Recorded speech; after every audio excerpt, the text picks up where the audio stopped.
And welcome to the Aaron Katzman Show. I'm Aaron Katzman. We're here to speak to you about your life, your money, and your investments. If you like this content, please hit the like button below, subscribe to our YouTube channel, and as always, we're coming to you from the spiritual and soon to be financial capital of the world of Jerusalem, Israel. I want to continue speaking about the horrific attack that happened in Israel 2 weeks ago and the war that we're in the middle of. But the amazing thing that came out of it, right? Sometimes it takes an atrocity, to bring out the best in people.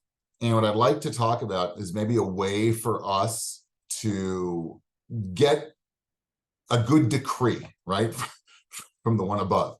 Or we have a concept during the high holy days, right, that the way to success, let's say, is by doing repentance, praying, and giving tzedakah or charity.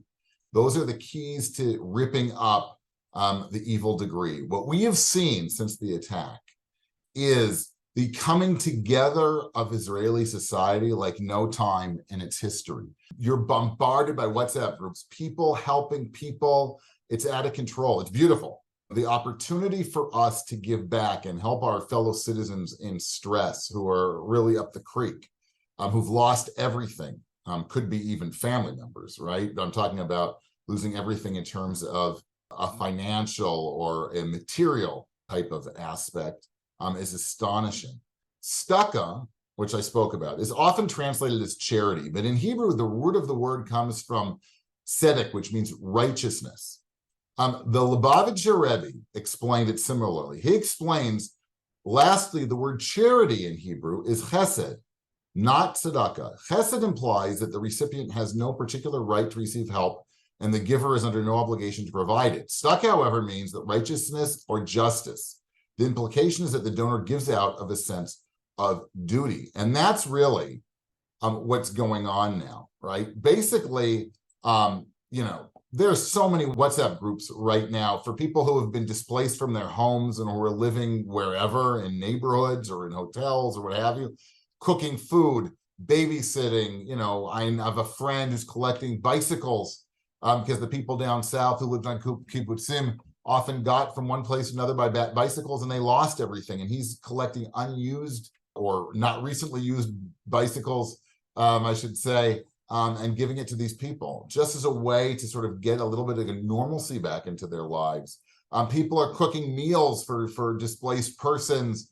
And if they can't, if they're not even able to get it to them, they'll cook it and somebody else will drive it to them across the city, wherever it is there are.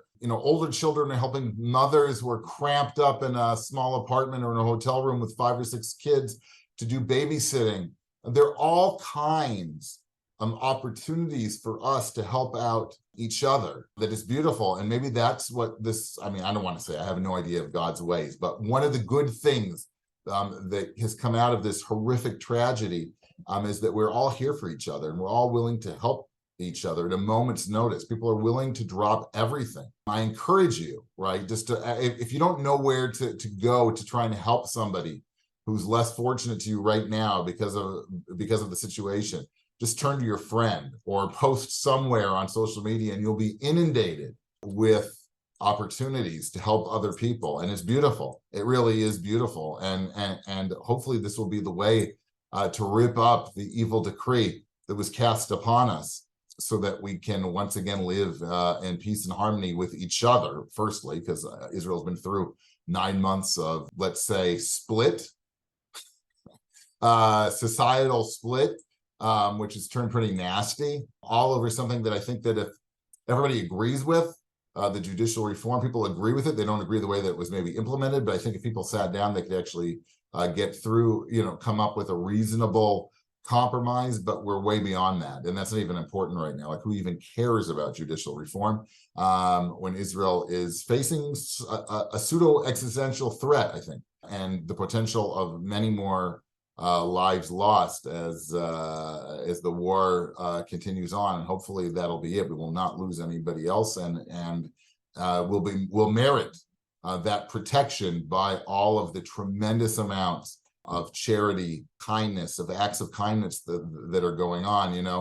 I know somebody who, again, was helping out a family displaced from the south They left the South with nothing, and they were given an apartment by a friend who had a rental apartment open. It's a very, very small place. They have a lot of kids, very big family. They didn't have toys, didn't have anything. And this person put out a call on a WhatsApp group that she's collecting toys for this family. And people started, and then a local toy store got into, we'll give them a bag of toys, everything for free. It's just beautiful. It's moving. The amount of kindness that this horrific attack has spurred. And I can tell you, and I can tell our enemies, that when the country of Israel is united, and united facing an existential threat, watch out, okay? Because nobody can beat us, okay? Just keep that in mind, okay? Again, if you need help finding out where you can help, you can turn to me, send me an email. You can comment on the video, but just post on WhatsApp, some group that you have. Everybody's going to know where you can turn, what you can do to help out.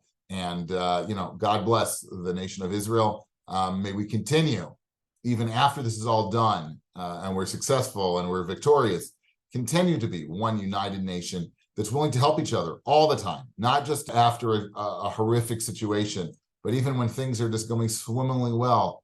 You know what? Help out your neighbor whose needs. Speak to your local vegetable person, a vegetable store, and see if there are any families that aren't able to afford the bill, and they have maybe a big credit with them, and maybe just go into the store and wipe out that credit. There's so many opportunities that we can do with our time, with our money, to help create a better society, more unified society. And sometimes we need that slap in the face to get us started. But my hunch is once we start, hopefully, in the grace of God, it will continue on, and we'll just be united, and we'll be overflowing with good deeds and kindness, and that will create an unstoppable force. Thanks so much for tuning in, and we'll speak to you soon. Take care.